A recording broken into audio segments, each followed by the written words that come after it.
Well, hello, everybody, and welcome back to another episode of We Watch Shudder. My name is Michelle, and who's here with me? It's JD. It's JD. It's always JD.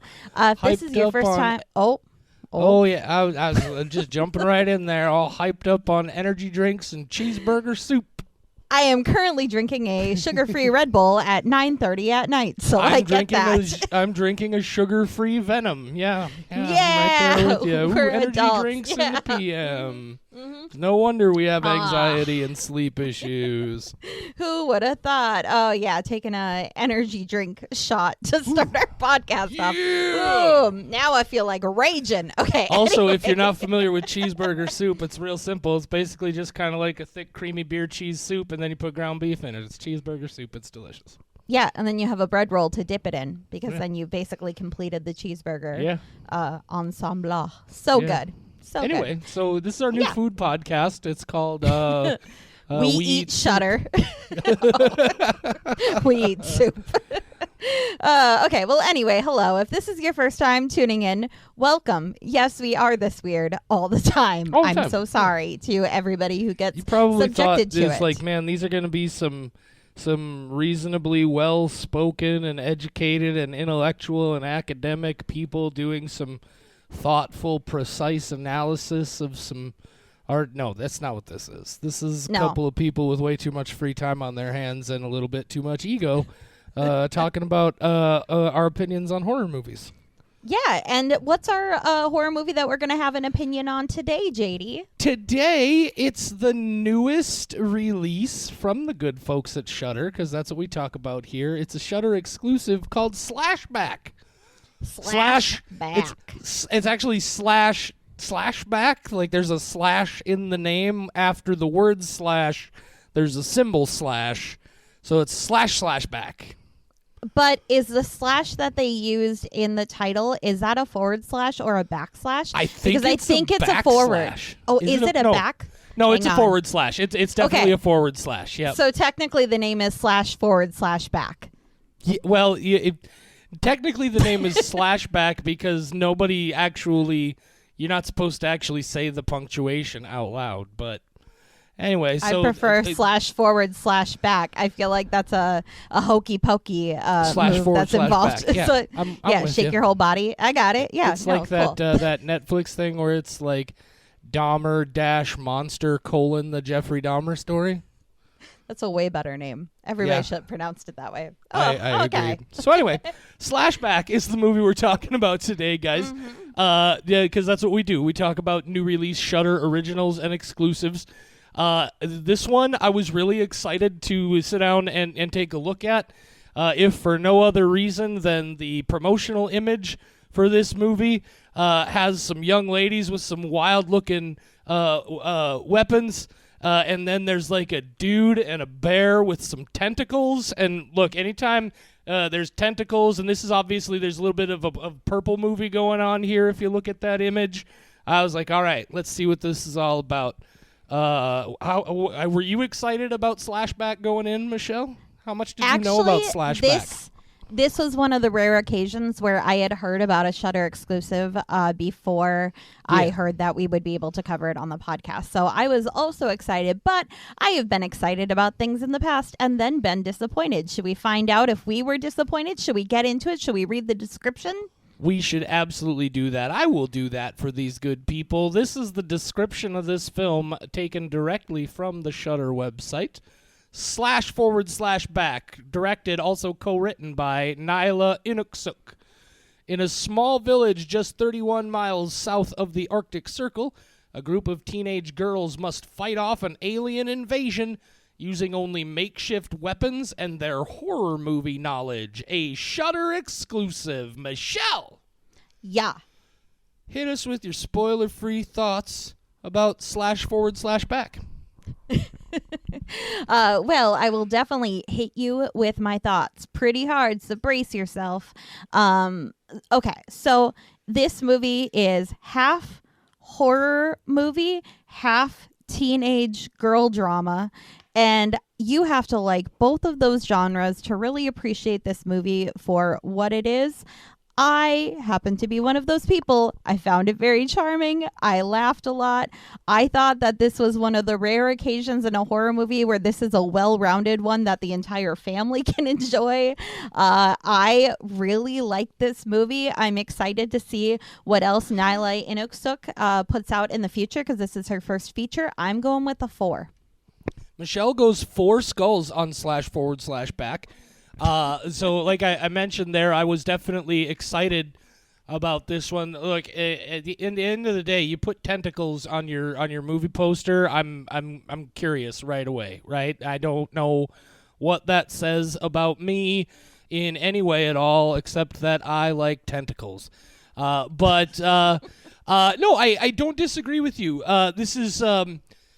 I mean this in the most complimentary of ways, but this is very much a first film, right? It's very clear. This is another example of something that we've talked about before where I definitely see a lot of promise, but not in a way where, like, I enjoyed this one more than other movies that I have said that I see a lot of promise in, if that makes any sense. I wasn't quite as taken with this one as you were because, again, the teen girl drama doesn't really connect with me personally because I have never been a teenage girl, but I have been a teenager and I'm a person, so it's not like that stuff was completely foreign to me. I thought it was well done for what it was on that side of things. Also, and we'll talk about this more when we get into it, once I learned a little bit more about the production of this film, I actually liked it even more than my initial viewing. I'm not, again, quite as positive on it as you are, but I'm going to go 3.5 skulls on //back.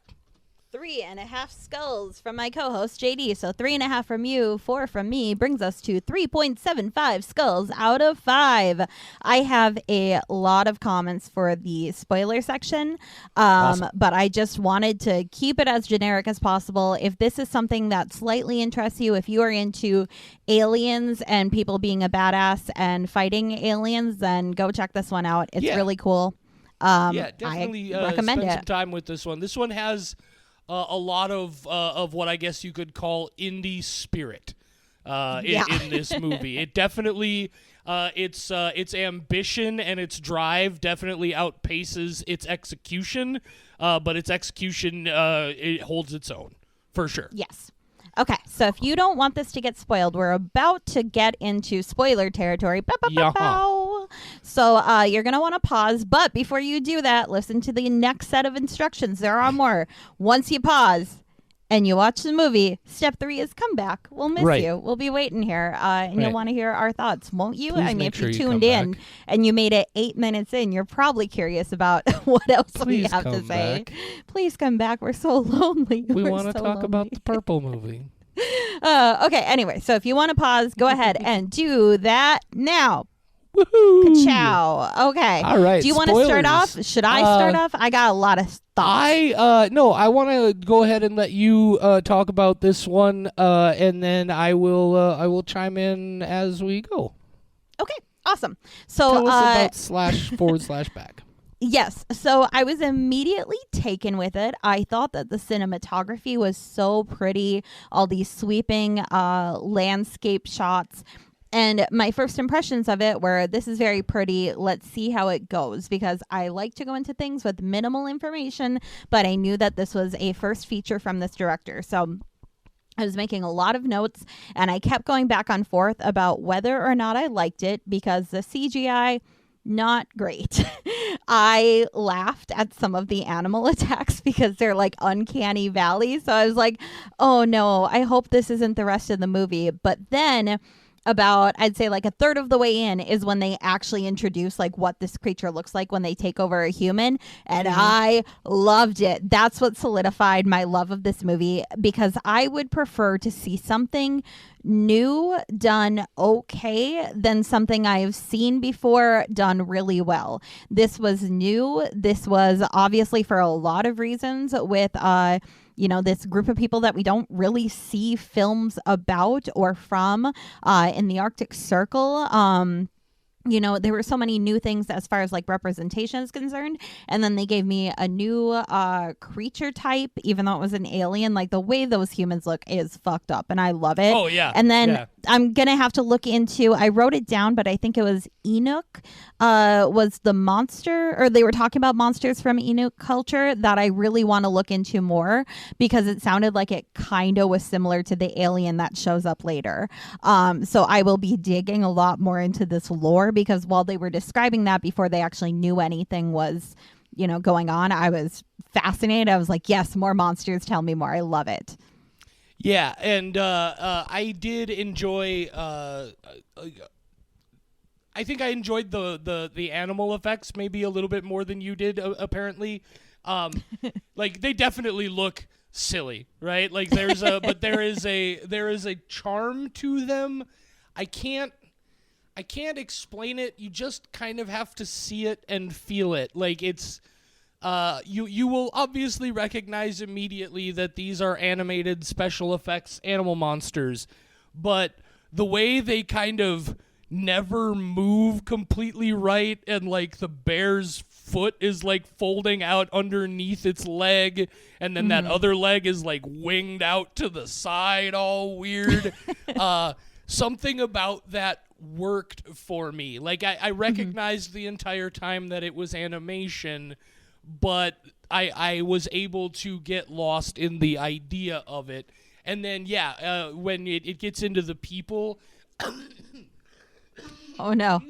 Oh no, JD got so excited he started dying. Oh. I'm fine. No, I'm fine. I don't know what just happened there. Holy cow. Pardon me, ladies. Too much energy drink. Yes, too much venom. But especially the dude who I think is the guy who was working at the docks, but he's got like the hip waders all the way up. They put some kind of mask on him that is supposed to represent his face not fitting properly anymore with the aliens inside his head. But it has this like, it almost has like this leather face from Texas Chainsaw Massacre kind of vibe. I thought of that too. Yeah, and it's like, and then the tentacle-y things coming out of their eyes was super well done. The concept of all that I really enjoyed. I like that they hint at other things. We see that it was just like an asteroid or something that these things were on, or was it? At one point, the girl mentions that she thinks it's a ship of some kind. But like, I love that, like that very much, that possibility. Like I could see this being a franchise real easy, right? But also, I found a lot of charm in the cast, and just like you mentioned, like this is these are people and a culture and just a territory that we rarely see ever in film. And so like you just think about that, it's like not only it's like, okay, it's a sci-fi horror movie, right? It's basically a creepy alien invasion movie like The Thing. In fact, we'll talk about that in a moment. But so it's that movie, except the entire main cast are female. Not only is the entire main cast female, but they're teenage females. Not only are they teenage females, they're Inuit teenage females, right? Like First Nations Canadian teenage females. Like that is such a unique thing. And I think we see a lot of interesting things of like that town is like, that's not a set. That's not a thing that they built. Like that is literally that town that they call Pang. It has a longer name and it escapes me for right now. Pang or Ting. Right. I wrote it down. I'm so sorry. My pronunciation. No, but like that's a real place. And you do experience just through immersion a lot of what that culture is like. There's a lot of subtle socio-political stuff in here with the white cop who tries to like throw his weight around a little bit, and how he ends up being one of the monsters as well. The one girl very unsubtly rather throws on that jacket that says "No justice on stolen land" for the second half of the movie. Yeah, it's but I love that it's just it's just it happens in this place, so of course these are the people who it happens to, because those are the people who live in that place. You know, it's not The Thing where it's a bunch of white Americans. I guess Keith David is there too, but you know what I mean. It's the native people of that territory. They're the people who sort of know that land, and they're, it's just I really enjoyed just the environment of this. The photography is great. I want to go visit none of it. I want to see Baffin Island, because that whole area just was beautiful. I loved everything about that. It was super fun. Sorry. No, go ahead. I'm at this point just kind of rambling through random thoughts. Please bring some structure back to this. No, that's okay. I don't know if there will be structure. I just wanted to agree with some of the things you said and also build upon it, if I may. This is an area where during this time of year, 24-hour sunlight, we don't have a ton of horror movies in sunlight, and I love that. And it's kind of like this pretty dusk throughout a large portion of it, but it's never pitch black. So what they're showing you see entirely. And sometimes, with the bad CGI, it was particularly the weasel when it attacked her. I was cracking up, or the fox or whatever. I was laughing so hard, and I was like, I will forgive you for this. But for sure. If that was night. There is a silliness to that creature in particular. Yep. Yeah, absolutely. Yep. But I laughed so hard. Yeah. But these girls, I grew up in a small farm town with dirt roads, and I immediately felt like nostalgia for my summers. So despite this being a completely different place with entirely different background and everything, I immediately felt like I knew these people. Right. And that really added to my enjoyment of this, because I was like, oh my God, this teenage drama is so annoying, but this was exactly who me and my friends were. How we would fight one minute and then we're best friends the next. And I felt like adding those relationships in, and how there's a whole boy drama thing while they're fighting or fighting these aliens off, was just so charming. And I just immediately felt like, this isn't the best acting, but I really, really like you, so I don't even care. I thought they were such just good people that you'd want to get to know. And I immediately was drawn in. It was a very well written, believable group of characters, which I think definitely helps, because as I was looking into this movie, what I discovered, and we were talking about this a little bit before we started recording, is the production crew for this movie basically just showed up in this real town, and they set up like acting camps or whatever, and sent out an invitation to the locals. They were like, hey, we're making this movie. We would like it to not only are we going to make the movie here, but we don't want to just come into your town and use your locations and make this movie and then leave. We want to involve your community and make that a thing, and give an opportunity to maybe some local people who, because of where you live in this incredibly isolated part of the world, might not ever get a chance to do something like this. And I was really impressed by how well, I guess there's always the possibility that maybe they do know each other a little bit, because again, it is a very small town, a small area, but how well those young ladies in the cast were able to then bring those relationships to life, right? I don't know if these girls knew each other before they made this movie, but they certainly feel like they knew each other before they made this movie. The way they interact is all very, very believable. And I thought that was real solid. I also very much like how there's a variety here, right? Most of these are girls who come from lower or middle class backgrounds, right? And they have the one friend who isn't even really, when you end up seeing it, they talk about her like she's this wealthy girl, and then you see her home life and you realize, okay, so she's certainly, her family is doing better than some of the other families, but she is not a wealthy girl. And so you learn a little something about them there. But they have that moment, right, in the hiding area there, where she just breaks down and she's like, guys, you guys are super strong and resilient, and you have like you can go out and fight. I can't do it. And they don't shame or belittle her in any way whatsoever. They find a way for her to still be useful. I love how resourceful and smart this group of girls was. I feel like the ambitions and the goals and the ideas of this movie very easily for me overcame a lot of its limitations in budget with the effects. And I mean, you can definitely tell these are people who haven't done a lot of acting, right? It definitely has that very pure independent film vibe in a lot of ways, but that has that spirit that allows you to overcome a lot of that. I really got into this one quite well. Yeah, I'm of the same vein where I was like, oh, this is very indie. It has its flaws, but I was enjoying it anyway. I was like, I would actually rewatch this one, which I don't rewatch a lot of movies.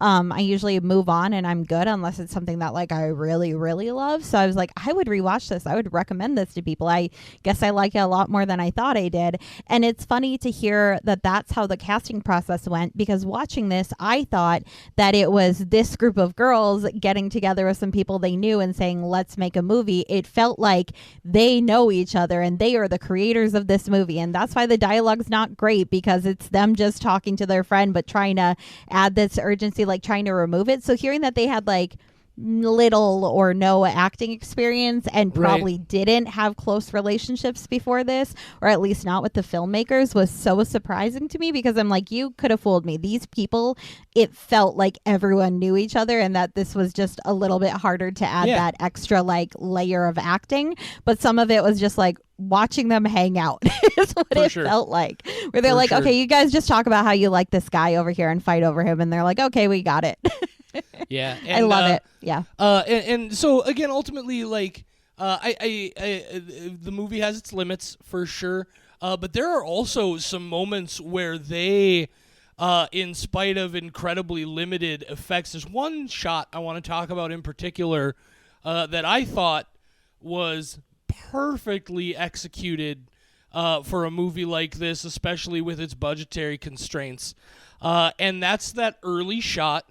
Where the dude is out collecting whatever those samples are or whatever that, early on, and he sees that heat wave in the ice, and so he stops to see, and there's just that weird looking thing, and then off from the distance you see something jump up and grab his face, and he just goes face plant into the snow, and then when his face explodes, and you just see that splatter of blood on his arm, and then they cut, and it's just his head face down in the snow, and there's this splatter of blood all around his head. I was like, all right, I'm in. I'm ready to see where this is going. Like, that was just a beautifully, what's the word I'm looking for? Cold open, because it's in the snow. Just a beautifully arranged shot. There's a word composed. A beautifully composed shot when they cut to that guy. And again, very simple effects. It's just a human head face down in the snow, surrounded by a splatter of blood. There's no makeup effect anywhere in the entire thing. And it was just so incredibly effective. And I feel like the limitations on what they were able to do with those face effects that ended up making it look like he was wearing another person's face, I thought, again, a perfect example of limitations actually working to their advantage. I really liked that a lot. I definitely thought of Men in Black when I saw him for the first time, though. Yes. Need more sugar. He just needs more sugar. Then he'll be fine. More sugar. Yeah, it was super fun. I would definitely, I would also watch a sequel to this. I would be curious to see if they do something more, because of course we see the thing fly away at the end. They scared it off, or maybe they're going back for more. I don't know. It's just, this was, then the one, I don't know if you caught it, but did you catch the direct reference to the thing in this movie? I'm trying to remember, but yes, I did. Yeah, well, right. I can't remember exactly what it was, but near the very beginning of the movie, they start talking about while they're out just having their adventure before they've discovered the weird monsters, the one girl is talking about watching this horror movie about there's this blood, and the only way you can tell if it's an alien or a man is to light its blood on fire. Yes, that was it. It's like, oh, she's taught, like, they never mention it by name, but she's very clearly talking about John Carpenter's The Thing, and I loved that. I thought that was super, super cool, and also just a nice nod to where this movie was going, for sure.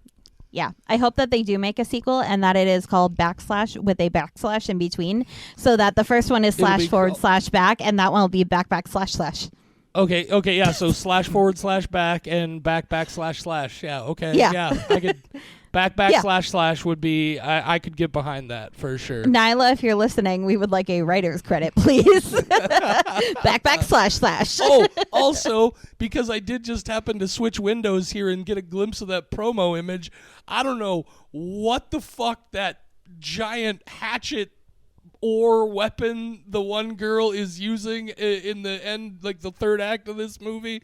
But holy shit, that thing is awesome, and I want one. It's like, it almost looks like just a random piece of sharp sheet metal strapped to the end of a boat paddle.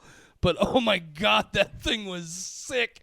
And she just... Nyla, if you're listening, instead of a writer's credit, we would each like one of those ore weapons, please. Yeah. If you could just send me that giant ore weapon, that pole arm that girl hacked that alien monster's face off with, that would be dope.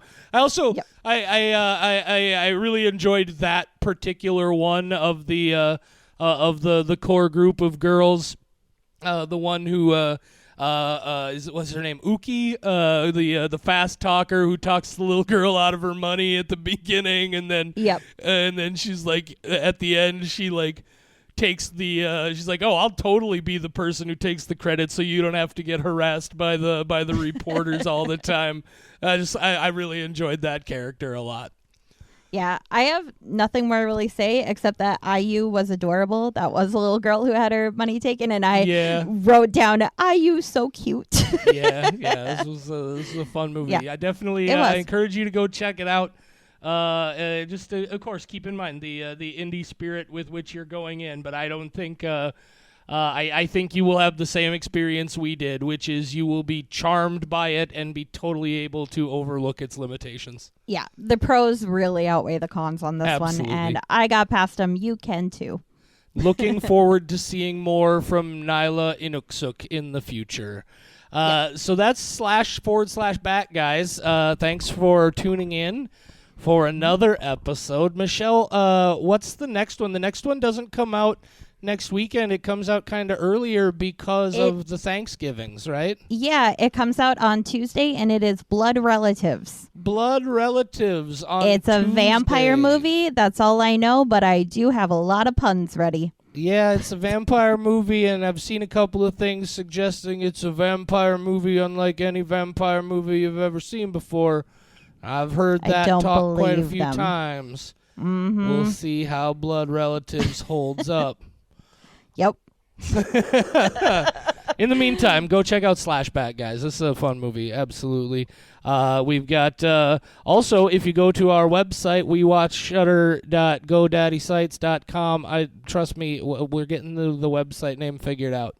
But if you go there right now, up and posted is a full schedule for the rest of the year of all of the new exclusive and originals coming out, and what you can expect to hear us talking about for the rest of 2022. Neat. I did not know that. I had it on my list to go check out the website because I knew you made updates, but I had not done it yet, and that was like a week ago, so there's great. There's some good movies still coming this year, or at least movies that I'm excited about. Christmas Bloody Christmas, the new one from Joe Bagos, coming up in December. Oh, man. Scare Package 2. Rad Chad's Revenge. 2, Rad Chad's Revenge. Yeah, I don't even like anthologies, and I'm pumped about Scare Package 2. It's going to be good. Shudder times. Gave us gifts for Christmas, and they are those movies. How Thanks, nice Shudder. Of them. Okay, should we sign off and let we should probably let these people go. Thank you guys so much for tuning in. We'll be back again. Check us out on all of the social medias at We Watch Shudder, Facebook, Instagram, TikTok, Twitter, for as long as it's not a complete husk of its former self. And we will talk to you again next week. Say goodnight, Michelle. Good night, Michelle.